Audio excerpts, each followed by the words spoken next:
Tuktukan kami hanggang hating gabi. At kung ako na may nag-aasawa, Arlene, pipiliin ko, Nelly. Pipiliin ko anak ng Tagalaon. Los siya, los ako. Los ni Hitlog. Losan kami hanggang umabot ng Norway. Asawa, pipiliin ko. Pipiliin ko anak ng taga-Sweden. Sweden siya, Sweden ako. Mag-Sweden kami. Sweden kami hanggang makarami. Kung ako na may mag-aasawa, Arlene, pipiliin ko. Pipiliin ko nagtitinda ng sorbete. Hilap siya, hilap ako. Hilapan kami. Hilapan kami hanggang matapos ang gabi.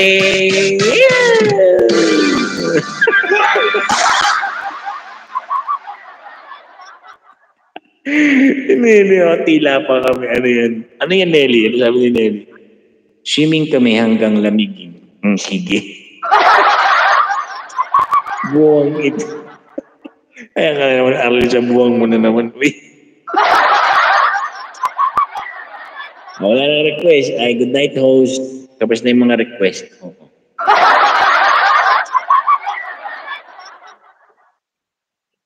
Battery natin, 100% pa. Ano daw, host? 100% pa yung battery natin. 100% pa yung battery mo? So, hanggang alas 12 pala to?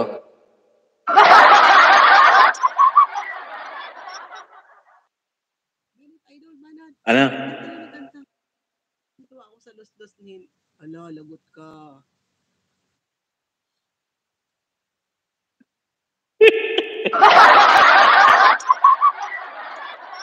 Kaya ka na lang, tonto ka na naman eh.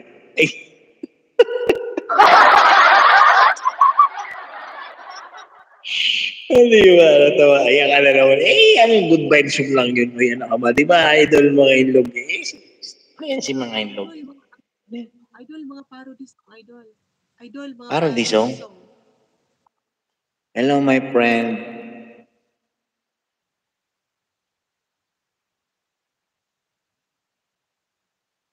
Ano yun? Hello, Yanto. Parody song. Sakto. Parang nawala na si Kuya Rom. Bagay na bagay to kaya ay Kuya Rom.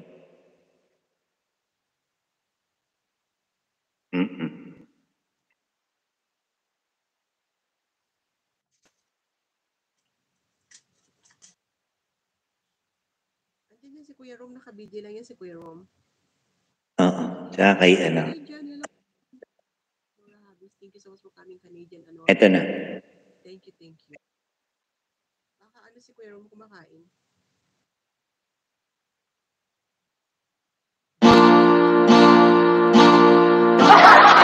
Ano si Kuya Rom? Bago kaming kapitbahay, Kuya Rom.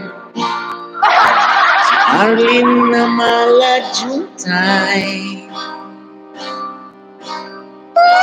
Ang mister niya ay nasa UN. Kaya tigang na si Arlene. Inakit niya si Kuya Rom. Si Kuya Rom naman tululaway. Maganda at sexy si Arlene. Ang Kuya Rom ko ay bumigay. Si Kuya Rom wala lagi sa bahay. Lagi sa kapitbahay. Sa bahay ni Jeline.